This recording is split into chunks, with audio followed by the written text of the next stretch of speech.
I'm not gonna be living in a box trying to tell jokes at an open mic. Like, Yeah, what the fuck? That's crazy. But a lot of people think like that, though. No, man, you gotta move strategically. You gotta plan and do what's best for you. You can't let nobody tell you how shit's supposed to go on your life, how things are supposed to work in your life, how things should be in your life, and what you need to be doing. Right. Only you can put out forest fires. Only you know what's going on. You remember that shit? Only you can put out forest fires. Only you know what's going on in your life. Only you can handle you. So you can't be taking what other people say and taking that shit to heart. That's what I meant by taking shit with a grain of salt. I'd be like, yeah, I heard you. And now I'm gonna go sit down and evaluate what the fuck I got going on with a piece of your advice in the corner. Yeah. Like, it's gonna be on the board, but it ain't gonna be the main thing I'm focused on. Nah, real talk. What's up? What's up?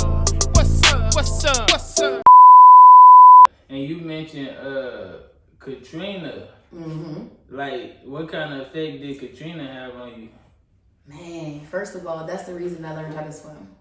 Yeah. I've been a water safety instructor for over 10 years. I actually just got a job in Plano as a water safety instructor. I started on the 14th. So before that, you didn't know how to swim? Not at all. Yeah, before Katrina, I didn't know how to swim. I was just cooling. But then the stories and the stuff we saw and the things that were just going on, like, I watched people drown because they couldn't get out the house. Like, they didn't know how to swim. The water was rising. They couldn't swim. Damn. They couldn't swim. Like, people literally died because they could not swim. And they were, some of them were able-bodied. Not everybody was able-bodied. There were some people in wheelchairs. There was some stuff going on. But, like, it just couldn't swim. And so I was like, the one thing that I could do to make us know better is to start teaching. First, I'm going to learn. And then I'm going to teach others how to do it. So I've been teaching swim lessons. And then I learned the most humble way possible. I learned from a community center, a man that ran a community center in the Seven Wall. It was called St. Mark's. And it was up the street from my school. So after in high school, because I got back in 06, Katrina was 05. I got to New Orleans in 06. After school, I would be able to go to St. Mark's and he would teach me for an hour, hour and a half how to swim. And then that turned into a summer job. Yeah. And that summer job was with the city. So now I have a job with the city. That's hard. And so I'm working for the city every summer. Yeah. And the money that I make in the summer, I use during the school year for like different events. I was in the marching band, student council, DECA, Beta, softball, the choir. I was in the choir in high school, and I was in a lot of stuff. Student government. I was in the SGA. So when Katrina happened, you moved here? I didn't come to Texas until an adult. Where did you go to, like, when it happened? Like, you were there when it happened, right? So, I was in New Orleans because it happened on a Monday. I was there Sunday. I was a kid. My parents were like, we just gonna ride it out. But then my grandfather, God rest his soul, he just passed away. My grandfather lives in Mishu, which is a little further out and is closer to Lake Pontchartrain than where we were living. And he came over, banging on the door with urgency, like, we need to go now, right now. Like, we ain't no waiting. Grab what you can. We took 3 days worth of clothes. And we had just got finished doing laundry. So, like, all the clothes were downstairs in the living room. And we were all, like, putting the clothes away and stuff. Yeah. So when he came and said that, we didn't have time to get the clothes from downstairs. We just packed what we could, grabbed some things. My daddy put his other car on, like, because they couldn't drive both. He put the other car on, like, a higher ground, thinking that it was high enough. That was a no-go. And when we left, the wind started picking up and the rain was kind of like catching.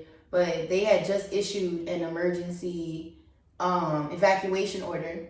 And the emergency evacuation order, we realized halfway, like, through traffic that Grandpa really saved us. Yeah. Like, really saved our lives before the news ever said anything, before, like, any of that extra shit. Grandpa saw the water rising and he was like, he knew his house was about to be under, so he came over and was like, we need to leave. He came and got us. He lived a little further out. So I was like, that's God. That had to be God. Because, like, we was going to stay. We didn't care. So it took us 6 hours to get to Baton Rouge. Do you know Baton Rouge is only 45 minutes to an hour from New Orleans? Damn. It took us 6 hours to get there. And then when we got there, there was no power and stuff like that. And it was 21 of us in a 3-bedroom house, 2-bed. That's how many family members had to make it to this one destination because we couldn't go anywhere else. That was all your family members or mixed people, like just different people? No, it was all cousins, aunties, family, uncles. okay. Like, this is family. And guess what Grandpa did? Grandpa was making breakfast, lunch, and dinner on a fucking grill. A 4x4, like a little small square grill. Yeah. I'm talking pork chops, grits, eggs, everything. I said, on the grill though? Yeah, for real. On the grill? That's what we doing? Okay. You gotta know how to adapt. Shit. Man, what? Katrina taught me so much, it's not even funny. I can adjust anywhere. Yeah. I can adjust anywhere. That shit, was like, life-changing. I don't even want to say, like, cause I be looking at, like when I go through shit, cause I don't want to compare nothing to Katrina, cause I ain't never been through no shit like that. But it always be like a blessing in disguise to me because it build my character. Yeah, like definitely if I built my survived it, you know what I'm saying? Like when you survive that shit, like it build your character and you be built for some, you know what I'm saying, something different. Man, so when I tell you I'm adapt. sturdy. I'm sturdy and strong. I'm stronger than I ever thought I'd ever be. Yeah. If I didn't go through that stuff, I don't know. I'd probably still be green. Yeah. Like really green. So how did you get into comedy? Man, so I thought, you know, raised in the church, I thought I have something to say. I wanted to keep people from going through some of the stuff that I went through, especially like younger kids. So I thought I wanted to be a youth pastor or some sort of like minister or like somebody involved in the church that would like guide the younger people to want to do better. Right. And then I was like, I cuss too much though. They ain't gonna like that. I can't say fuck in the church. You can. Bro, I said damn, and one of the ministers was highly upset with me. I was like, I don't give a damn. He said, whoa, this is a place of God. Yeah. This is a place of God, and you're not gonna disrespect the house of the Lord. And I was just like, okay, I'm sorry, calm down. I knew I had something to say, but I didn't know how or when I would say it, and I didn't know the avenue I would take for it to happen. But I've always loved to laugh. I've always loved Bernie Mac, Cat Williams, the stuff I couldn't watch. Right. So as a kid, I would come on side my dad, like when he come home from work, I come on side my dad and make sure my stepmom wouldn't see me. I sit by his knees, and I come into a ball and I watch what he's watching. Yeah. So Comic View, Yeah. right? Oh, Comic Def View, Jam, that he's was- watching all these good ass, and I'm like, man, this shit funny. Yeah. Like, I can't wait to watch TV with Daddy later. Until I got caught at one point and I had to chill out for a little while to watch from the bed. Yeah. I had to be in the bed, like, I could hear it. And then some of the stuff I would hear in the jokes, I had to ask my daddy what it mean. And he'd be like, before your time, little youngin'. Like, Yeah. don't worry about that. Yeah. Don't worry about that. So I was like, okay, I'll figure it out. But then I got in high school and there was a video called Shit New Orleans Girls Say. It was dropped by Comedy Goons. It's like a New Orleans group that was doing comedy. And they're known today as Mario the Comic, Mark Caesar, and people you know, like that. They did a video called Shit New Orleans Girls Say. And I'm looking at this video and the shit's so fucking funny. I still watch it to this day. That's my favorite fucking video, hands down. Yeah. Ever. Like any comedy video ever. It's that one. Is it on YouTube? It's on YouTube. Y'all should go look it up. It's on YouTube. It's called Shit New Orleans Girls Say. Okay. Volume 1 though. The first one, funniest shit ever. I'm still happy about it. Funniest shit ever. Yeah. And so I'm looking at the video and I've watched it so many times it makes me go, I'm a girl from New Orleans. Why the fuck I couldn't be in that video? Why couldn't I be, instead of the dudes wearing the do-rags imitating us, it was, of course it was for humor. Yeah. But like, why couldn't I be in that video? Because I want to be, I'm funny too. Like, I like to laugh. Right. So that was the first spark of it. But you know, when you're in high school and college, they tell you, like, when you're in high school, and like in our generation at least, because the current generation ain't gonna see that shit. Right. But in our generation, they told us, you need to go to college. You need to go get your degree. You need to go do, like, you couldn't just do, because when I was 7, I told my dad I wanted to be a singer, and he told me, you need a real job. Right. You can't go out here following your dreams. I'm not going to let you be. And I was like, well, just take me to Disney Channel. They pay people, I'm sure. And he was like, you need a real job. You need to focus on school, you know, that type of thing. So I didn't pursue. What the fuck is a real job? That's what I'm saying. If people actually believed in you and your dreams the way you believe in you, shit would go so much further. And I'm pretty sure he's kicking himself in the ass right now because I'm a comedian now. I'm still doing what I want to do, and I'm still singing. Right. So if you did this years ago, I could have been Keisha Pulliam Knight, which is basically Cosby Show. Oh yeah. No. She sings. Keisha Pulliam. Keisha Knight Pulliam. Oh, that's a real name. Yeah. Okay. I was like, that's a real name. I know about. I could have been Raven Simone. Rudy. I could have been Rudy. Yeah. Her name's Rudy. I'll call her Rudy. Just those are people that inspire me. That's how I know her real name. I looked these things up as a kid because I just couldn't understand why couldn't I be what I wanted to be. Right. And so I was watching shit New Orleans Girls say after I graduated college in 2017. I was watching it in 2018, along with the 85 South Show and some more shit. Now in the 85 South Show, shout out to them, Carlos Miller and the rest. I respect that. I respect they grind so much. Man, when I tell you they was dropping so many gems, I have seen every episode to a point where I go back and watch the old episodes. And right now, my favorite episode from the 85 South Show is the Stardome episode. They was in there acting the ass, and he was like, he said something about a girl flying away like a pterodactyl. He was like, he like flying to the sofa. I was weak. I love this. I love it. But that's what got me into comedy. Watching the 85 South Show, watching shit New Orleans Girls say, and then I got bold and was like, I don't know how to do this. There's no blueprint. I need guidance on what it is I'm supposed to be doing or how this works. What makes me a comedian? Sorry. So, I called Mark Caesar. Mark Caesar was one of the people in the shit New Orleans Girls say video. And I was like, you from where I'm from and you understand what I'm talking about. I'm finna call you and find out what's up. So I messaged him on Twitter, I think.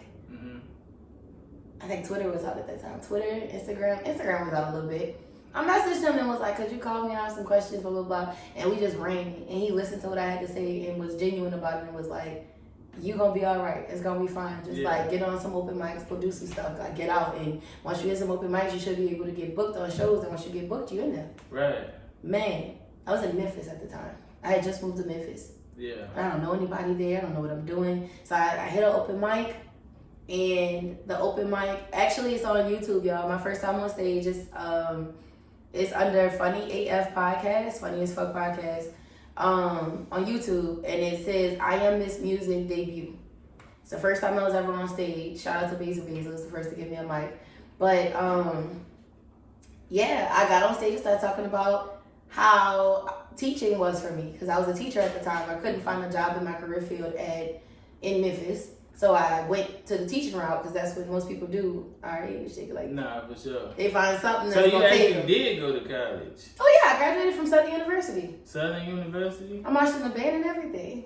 Southern University, that's in an Baton Rouge. HBCU? That's an HBCU, Historically Black College and University. See, that I wish I would have went to one. I ain't gonna lie. But Life changing. Do you hear me? Do you see the friendship bond that my friends and I have? Yeah. It's unmatched. Yeah.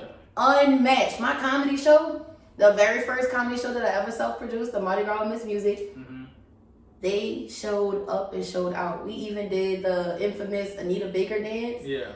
It's Anita Baker, the bounce. It gotta be the bounce version. If it's not the bounce version, we're not doing it. Yeah. It's a dance that goes with the line dance that goes with that. They came and showed out. They showed love, and all of them, most of them were from Southern University. So you get a lot of support. So you was in a sorority? I was not in a sorority, but I am in the Houston Star. What is that? Do you know what a Mason is? Well, I've heard of what it is, but I don't know what it is. Because I don't think I'm supposed to know exactly what it is, right? I was trying to narrow it down without having to Okay, cool. Well, It's okay. So I'm that. basically a daughter of the community. I make sure that my community, I do community service. I care about, the well-being of others, and I care about sisterhood. Yeah. But I personally feel like OES was first. Then came D9. Okay. They're like the mothers of D9. Yeah. Okay. In so many words. Okay, look, speak back to your roots though. Mm-hmm. I wanted to, cause like a lot of people be saying like, as far as like when they talk about New Orleans women, they talk about like voodoo and shit like that. Is that like a real thing? Okay, so I've kind of been doing my research on it recently because being in Texas, that's the number one question I get. Yeah. Like, do you do voodoo? Because I'd be like, you cook what you like to cook, and I'd be like red beans and stuff like that. They be like, you put that shit in your red beans? Yeah. I'd just be like, what you talking about? Y'all, voodoo is basically the language of love. So it's like showing affection and cooking and doing things like being attentive. Yeah. It has nothing to do with spells and like Yeah. So it's just like rituals and all that kind of stuff. Yeah, like we might light some Badu sage, you shit. might light a candle, something like that. But like it's not Oh, okay. It's not giving Princess and the Frog, okay? Yeah. It's not Mama Odie. Let's get that down. Let's get that out the way. I'm glad you cleared that up because No. everybody else was thinking some. And then listen, I'm Creole. Creole typically are like Haitian, Jamaican, descent. Mm-hmm. I'm Creole because I've learned the ways of my ancestors, but I don't know specifically which diversion of it is. Right. And then Cajun is the top part of the boot mostly. Them the people that make red sauces and use tomatoes and play with alligators, and they most times are called rednecks. Yeah, for sure. I ain't no redneck. I ain't Cajun. I'm Creole. Can you be a black redneck? That's a thing. Like redneck is a black people can be rednecks. That's a. They could be country. Black people redneck. I mean rednecks that are black are typically country. Yeah. Okay. We call them country. They're not necessarily. We wouldn't call them rednecks. Rednecks are literally like white people. Yeah, for sure. Exactly. That's what I was saying. I was like, I ain't never heard nobody call a black dude redneck. Like, No. Black people typically are Creole though. Yeah. So I'm not Creole.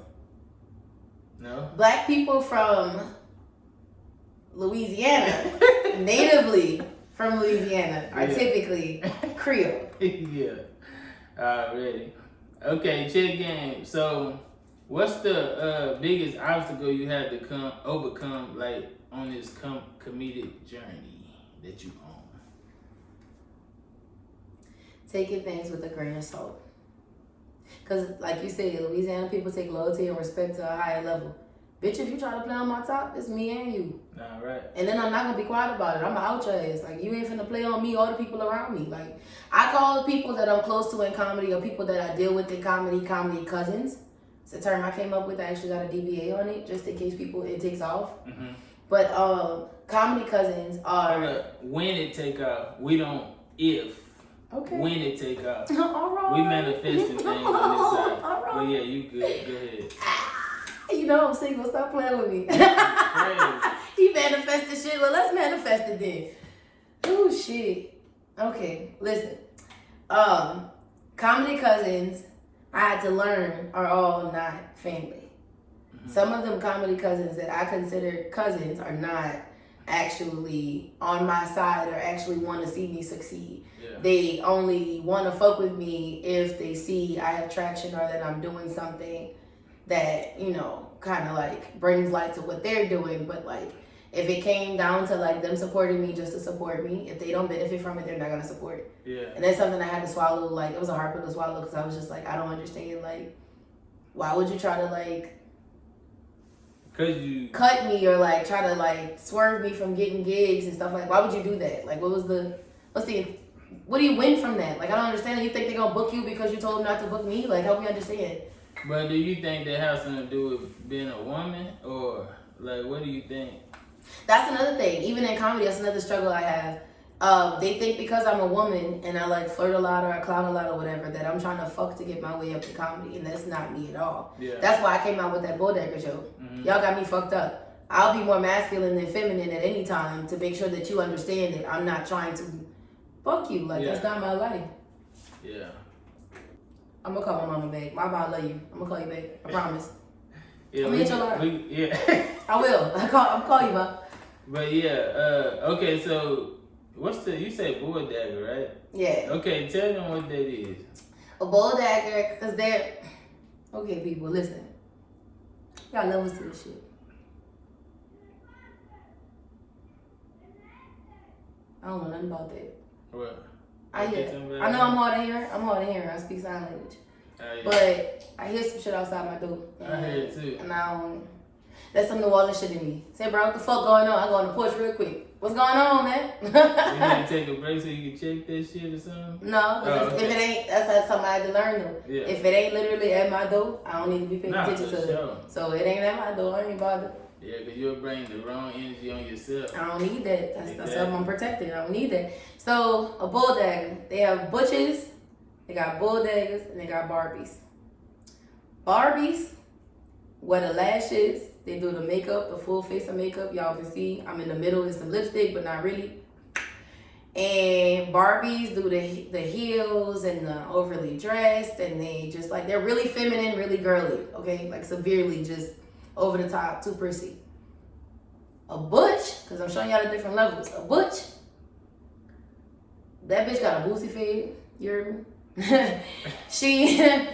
She wants you to call her sir. Her pronouns are him, her, him, his, mine. Yours, mine, ours. Do this shit. I can do this shit for hours. Listen, a butch wants to do masculine things. If a butch and a Barbie is in the car, a butch gonna change the tire. A Barbie gonna sit there and hope for the best. She gonna play with her nails. It's different. So I'm in the middle. I can wear a dress, and y'all probably can't see it. Praise God that y'all can't really see it. But I'm over here sitting like a nigga, legs wide open, thugging, like not really bothered. But I'm trying to be girly because we on camera, and that's the way that's supposed to be. What kind of effect do they have on your relationship? Like when you have a relationship with a heterosexual relationship with a man, what kind of effect do they have? Like when you and see, when I say bulldagger, they expect that I'm gay immediately. I'm not completely on that boat. I'm in a boat of my own. I want what I want. I like what I like. So trisexual? When I do, Trisexual? Like you would try anything? Right day, right time, right cup of Henny. Shit. Right day, right time, right cup of Henny. You never know what you get out of me. But listen. Yeah. I actually want to be married to a heterosexual man. And but that comes with allowing me to be feminine. That's the point of being a bulldagger. Like, I do masculine shit because I kind of have to. I'm by myself. I don't have a boyfriend. I don't have a potential husband. I don't have, like, it's just me. So if a tire pops, I'm the one to change it. That's why these nails not long. They mine, but, like, I'm going to be able to change the tire. Alright. If I have to, basically, whether it's masculine or feminine, if I'm by myself, it's going to get taken care of. I handle everything. But if there was a man in my life that gave me the room to be feminine, I would actually take that up and be feminine. Yeah, so you can be submissive. Yeah. So that's a good thing. It's good to be. Like, I can be masculine in the right, I can be what needs to be done. I can do what needs to be done in the right space, area, and energy, depending on where I'm at. But even as a kid, my grandmother told me I was, that's where that came from. My grandmother told me when I was like 10, I'm outside playing with my cousins and stuff. I'm running around with no shoes on. I got a t-shirt and some shorts on, acting like a boy. Like, I'm just going in. Yeah. And my grandmother tried to get me to sit down, be a little bit girlier, but stuff like that. So I don't know if people know, they may or may not know, but my biological mom died when I was 3. Mm-hmm. So I didn't have like the really close motherly relationship, the one that teaches you all the specifics of the girliness and all that. I kind of didn't want to learn it from my stepmom because we was at odds for many years. We didn't get cool till I was in college. Was you just being a hater though? I ain't even gonna stunt to you. No, she was low key aggressive. I'm just go with this because it's New Orleans. She was low key aggressive, and she was only raising me how she was raised. Yeah. So she did the best she could, and I appreciate her for her time and efforts. So no, it wasn't all good, but it wasn't all bad either. I didn't have the worst childhood. Some people had so much worse. Right. So yeah, and then I did everything for my siblings. So I kind of, sort of, and I know they probably hate when I say that, but I kind of raised them. Yeah. Like one of my sisters told me, "You like a sister mom." Like, I was helping with homework. I was combing hair. I was cooking food. I was walking you home from school. I was all that. Like, I was doing whatever needed to be done for you. Yeah. So like, yeah. So I have tendencies that seem to be masculine to some people, and then I have tendencies that seem to be feminine. But like, I'm tired of people trying to like tell me what I should and shouldn't be and how I should and shouldn't act. So I gave it the same way we say the word nigga, and they like, you shouldn't say that word, and it's so derogatory, blah blah blah. Bulldagger is a word in the gay community, in the LGBTQLIA LMOP community, that, because there's so many letters. In that community, bulldagger is equivalent to faggot. It's like calling a girl a faggot. Yeah. It's harsh.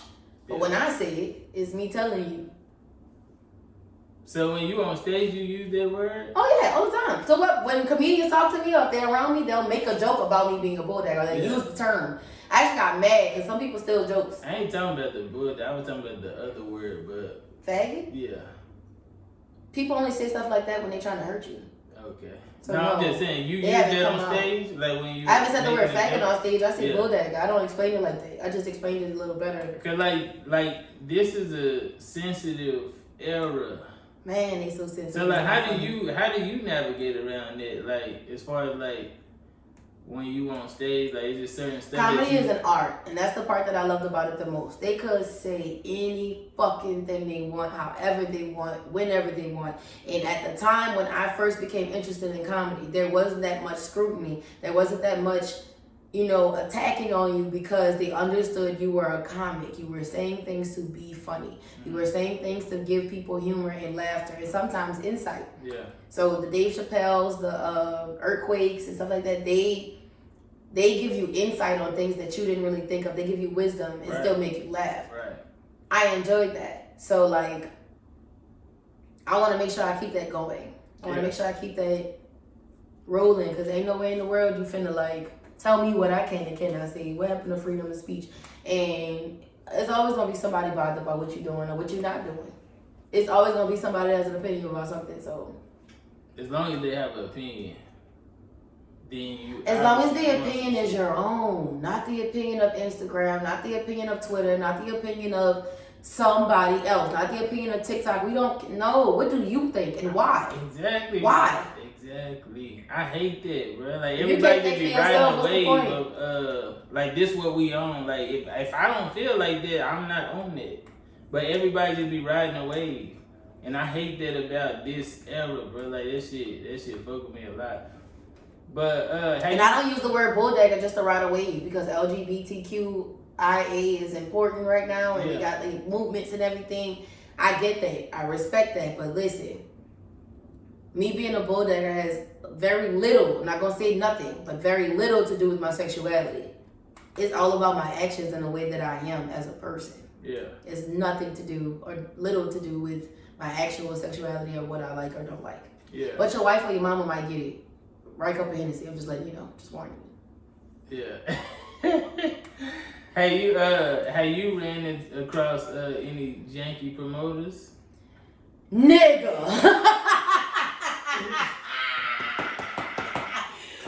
Woo, nigga. That was the right Woo, shit. Let's talk about January 2022. We're gonna keep it recent. Okay. What happened? Excuse me. Bless you. I headlined this is my first headliner position. I headlined a comedy show in Seattle, Washington. Wow, dude is real cool people. I really fucks with him, I swear. His grind is just inspiring. His grind is A1. He a comedian trying to be a producer, a promoter, a person that produces shows. And the amount of janky shit that happened when I took this trip, a normal person would have been mad as hell, would have went off on him. A true professional comedian would have like chewed him the fuck out, would have went off on him. I just took it with a grain of salt because I was like, all of this is a learning experience. So the next trip I take, because that following week I was supposed to do a show in Chicago. I didn't go. I learned what the fuck Seattle had to offer and was like, I'm not going to Chicago to be stressed the fuck out. Or was it through the same person? No, two different people, but like some of the same things were happening on different levels. So Seattle, he said, I'm going to book your flight. Now for a headliner at this day and age, especially at like my level of headlining, I'm more like a feature because there are like different levels to it. So there's an open micer, a guest spot, a feature, and then a headliner. I'm on like feature status right now. Yeah. I'm headlining if I need to, but like that's the goal. That's what I'm saying. I'm humbly saying I'm getting there. I'm not trying to like rush the process. Yeah. I'm not trying to rush the process. I really want to take my time and get everything down like I'm supposed to. Because when a bitch hit, a bitch gonna hit. It's gonna be great. It's gonna be great. But you got what it takes to. No, for sure. So yeah. So when I got to Seattle, I was supposed to be. Most times people book you a hotel. He said because we've been we've been knowing each other for a year or so. You can stay at my apartment, and I'm gonna go stay at my girlfriend's house. Well, dude didn't have no car. Using your girlfriend car. Yeah. Girlfriend stay about 20, 30 minutes from where you live. So guess who has to go to girlfriend's house to sleep on the sofa? You? Damn. So he couldn't get a room? He got the other comedian, Keon Piole. What is his name? Keon Peele or Keon Piole. He's a very well-known comedian. He kind of travels. He's been doing it for, that's another thing. They give you different respect based on how many years you've been doing it. Yeah. So I've been doing it for 4 years now.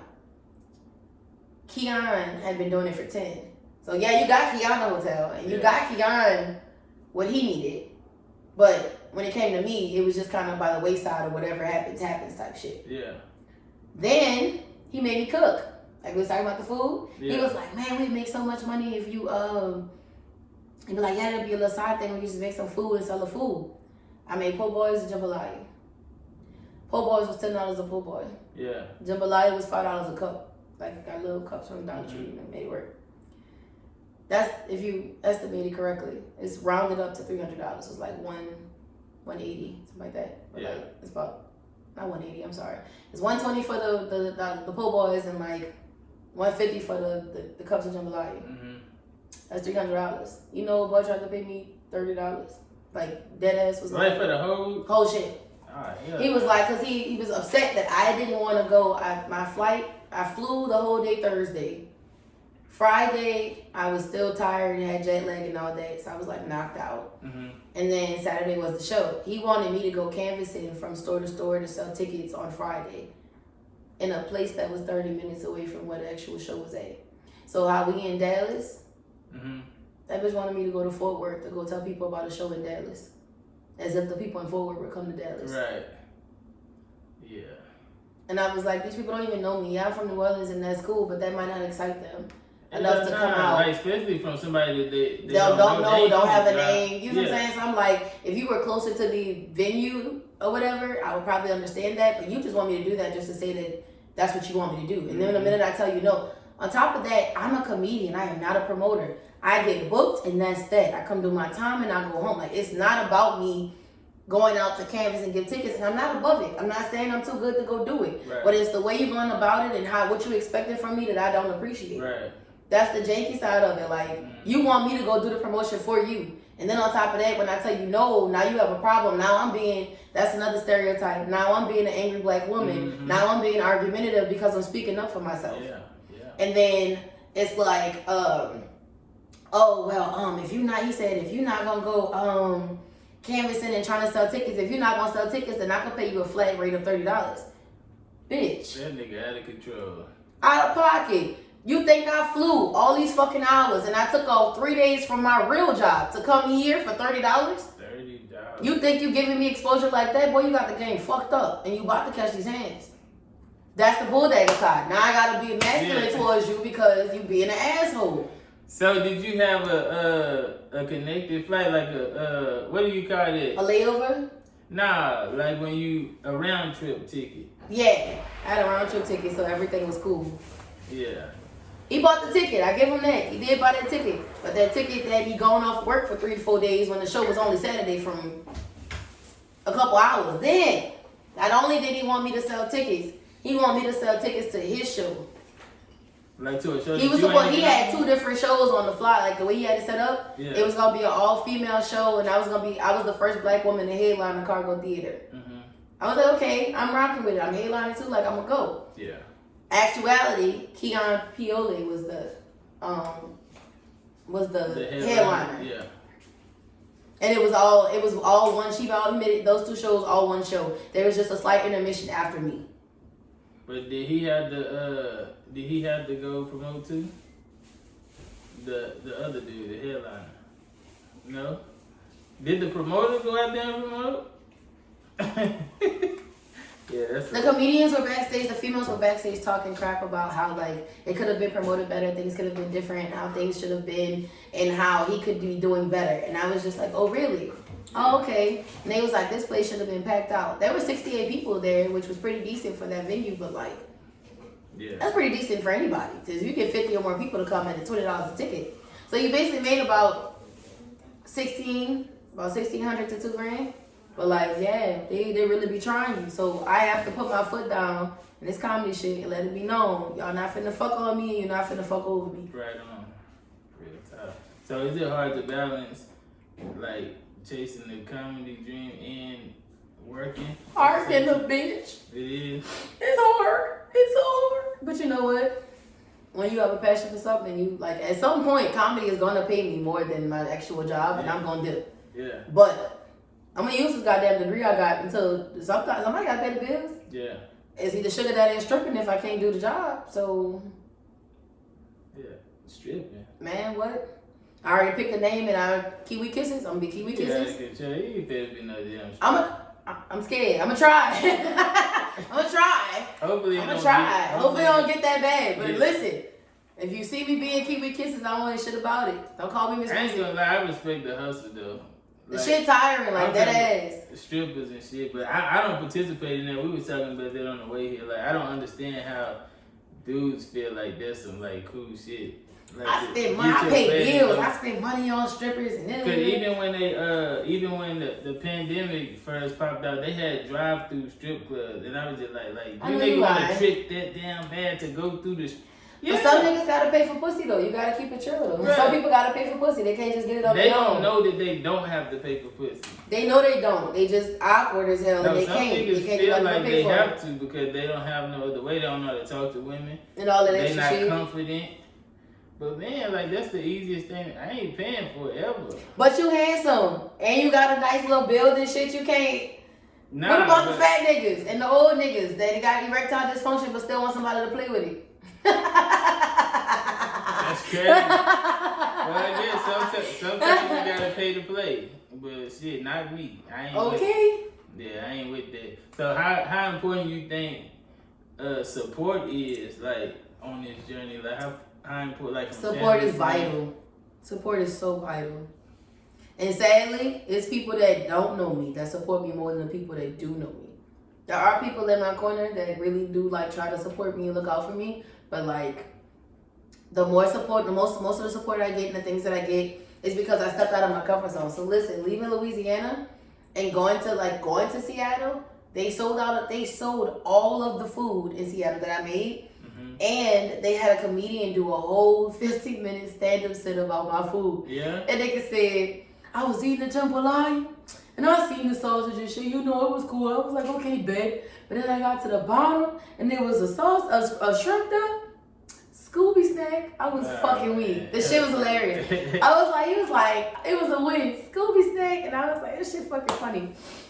But like, being other places, I'm deemed as exotic or as, rare because of my accent, because of the way I cook, because of how thick I am. Like, man, we don't have that here. Girls out here don't have ass like that. Like, I was hearing that. Yeah. And I was in Seattle, and I was like, oh, man, I'm sorry for y'all. Yeah. That's all I know. That's all they got. They gone. Yeah, the South is something different. So, yeah, just being somewhere different, just being a hot commodity somewhere else, instead of being where everybody is like me and everything is like me, is better. Did you think about moving up there after that? Like being that you I ain't going nowhere. Nowhere that ain't the South. Yeah. I feel the same way. I feel the type of way about living in Texas, but I'm working on it. It's trying to grow on me. I'm trying. Texas pays $10,000 more in my degree field than it would in Louisiana. And in Louisiana, I was never going to make no more than 27 grand, 30 grand a year. Even if I had been working there for 10, 15 years, if I was no more than 30, got me fucked up. Some people make that shit in a month. But you know how you were saying about the support though, like how it's vital, and like the people that don't know you support you more than the people that know me. Because the people that know you, they ain't gonna understand it. Like, cause they think it's normal. They think when I do my comedy, let me tell you, when I do my comedy, they're like, you just said that shit yesterday when we was at the house just chilling. Cause that's who the fuck I am. Like, this is not, this is not for play. Like, this shit real. So like, the way that I am is naturally me. I'm naturally myself on stage. So to other people that see me daily, know me most of my life, have met me before and know me very well, they take it as like, hell, my own fucking daddy I was like, Daddy, I'm a comedian. He was like, you a what? You a what? And I was like, yeah, I'm a comedian. He was like, tell me a joke. What's funny? Tell me a joke. I said, bitch, my whole life a fucking joke. And I tell you, that nigga was dying laughing.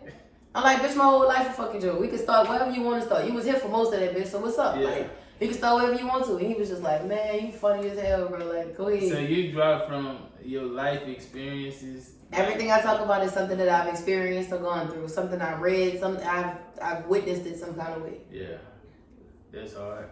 So, do you what kind of advice do you have for like other up and coming entrepreneurs trying to do their thing, like me and you? Give them some advice. Entrepreneurs, remember your why. Remember why you did this shit. Why you want to do it. I do comedy because I enjoy to laugh. I do comedy because I enjoy seeing other people go up as well as myself going up. I'm definitely waiting on the money to kick in. Please understand. But it's not all about the money. You have to remember why you're doing what you're doing, or what's the purpose. What problem does what problem does your particular niche or thing solve? Like, what's the purpose? What's the purpose behind it? Like, what are you doing? What are you solving? Yeah. What are you fixing? What are you helping? What are you contributing to? Like, in life, society, anything. What does it help? What's the point? Separate your personal from your business. My money and the thing, man. Learning how to separate. Get you an EIN number for your business, so when you having these comedy shows or when you having these podcast interviews and you have to drive across town to go do the damn interview or whatever, you can write that shit off. It can be written off on your taxes. And it can be registered under your business instead of registered under your personal. See, I'm slowly understanding it too, learning about that too, so. When I get in front of people that have been doing things longer than me or have been doing stuff for like 10 years or plus, now I want to know things. Now I'm asking questions. Things that I've been wondering, I'm going to ask you. I'm going to figure out what your point of view is on that. Because I need to know how I can navigate that in the future. Or what are some things that you would tell me that I have not seen yet that I should be expecting or brace myself for? Yeah. So I like to ask questions when I get around people that have experienced more than me, have done more than me, and then something I did in comedy that I kind of wish I didn't do first on, like the first month in comedy. What? I reached out to these big name people. I reached out to certain people that I wanted to work with, and I should have waited until I was a little bit more versed or a little bit more cultured in what I'm trying to do. Like, I understand now way more than I did when I first started comedy. My mama must think I'm dying. This is like the third time she didn't call. She must think I'm missing. She won't put out an Amber Alert on my head. Yeah. We're gonna let you No, she fine. We're gonna get to that. She be alright. But I do respect the fact that you is balancing, like, working a 9 to 5 and chasing your dream. Because a lot of people I've had people tell me that I'm not a real comedian because I'm not doing it literally every day, all day. The person in Seattle said that, actually. I'm not doing it every day, all day. It's not my main occupation. Motherfucker. I'm not gonna be living in a box trying to tell jokes at an open mic. Like, what the fuck? That's crazy. But a lot of people think like that, though. No, man, you gotta move strategically. You gotta plan and do what's best for you. You can't let nobody tell you how shit's supposed to go on your life, how things are supposed to work in your life, how things should be in your life, and what you need to be doing. Right. Only you can put out forest fires. Only you know what's going on. You remember that shit? Only you can put out forest fires. Only you know what's going on in your life. Only you can handle you. So you can't be taking what other people say and taking that shit to heart. That's what I meant by taking shit with a grain of salt. I be like, yeah, I heard you. And now I'm gonna go sit down and evaluate what the fuck I got going on with a piece of your advice in the corner. Yeah. Like, it's gonna be on the board, but it ain't gonna be the main thing I'm focused on. Nah, real time. Yeah, you gotta have your own perspective and just go for it. Cause everybody ain't gonna understand your vision. That's the part that I love about being original. All the shit that I talk about is my life, shit that I experienced. Ain't no other Miss Music. Ain't no other Rika. Ain't no other Frederica. Ain't nobody like me. Already. Period. Let them know where they can find you at. Y'all can find me on Instagram, hearing me, and I am Miss Music. That's the MS because your girl is single. Have your daddy call me. But listen. Have your daddy call me. Do you hear me? I can't date nobody my age at this point in life unless they got their shit together. Yeah, I'm engaged. We could be a throuple. I'm clowning. Shout out to Big. Yeah. One time for his Big. Hey, Big. All right, but listen. Instagram is I am MS Music, MUSIC, because I was once a teacher. So it's all phonetically correct. Instagram. That is Instagram. Facebook. Frederica Moore. It says Miss Music. Moore? My last name is Moore. That's my last name. We might be cousins. Let me find That's out. crazy. Take me to the barbecue in the summer. Nah, that's crazy. Summer coming. We got some dissecting to do because it's Moore. Yeah. That's crazy. That's my last name. That's crazy. Okay, but cause you were talking about like you were single or whatever. Before I even signed out, I'm gonna say like, how do you feel about, like, is it hard to date like in this era? I have had the hardest time finding a masculine man who understands what it is to lead. A masculine man. You definitely gonna have a hard time finding a masculine man in 2022. You definitely gonna have a hard time finding a masculine. I just seen grown men do that shit right there. Nah, for real. Cause everybody out here, everybody is trisexual these days. So I ain't that trisexual, bro. I'm sorry. Yeah. Back when that Katy Perry song came out, I kissed a girl and I liked it. Yeah. Cool. We kissed girls and that was it. You like kissed them and then, oh, that was it. Oh my God. I kissed you, girl. It was never like That shit the shit that it is now. Like, I just be like flabbergasted. Like, what the fuck is really going on? Man, I stay at the crib. Y'all do y'all thing. I don't. Do your thing, Cliff. Do what you gonna do. Just not around me. Like, live your life. I understand you think I'm cool and shit, but I ain't trying to know everything. I ain't trying to see everything. Yeah. But yeah, Instagram, Facebook is Frederica Moore. I ain't been on Twitter in a minute, but I think that one is BBJ_Rika. And Snapchat is BBJ_Rika. Now, if you want to catch some tea and you want to know what I'm doing, that my mom don't know what I'm doing, go and check that Snapchat, baby. Go and check that, story. Check that story. Yeah, check out her OnlyFans. I ain't got no OnlyFans. I ain't got no OnlyFans. That's the next step. That's right before stripping. I ain't got no OnlyFans. I don't need no proof. The internet is forever. We learned that in '99. The internet is forever. Once it's on there, it's on there. No, bro. No, not putting shit on the internet. It's dead. It's fucking dead. Yeah. Appreciate y'all for watching this episode of The Savage Truth. I appreciate you for having me or whatever. Like, this should be fire or whatever. I'm fucking with it. Nah, but we're gonna have you again for sure. But yeah, you gotta keep doing your thing and keep going for it. I know you gonna reach the top. It be milestones that I just love. Seen you. I know you. I love making history. I want to be the first certified comedian interpreter. Yeah. I never want people to say I never spoke on it or mentioned it, because if somebody tries to take that idea or tries to run with it, there's never gonna be a me. It's on here. It's never gonna. I don't give a fuck. I said it. I said what I said. We timestamped it. What the fuck today is? Cause bitch.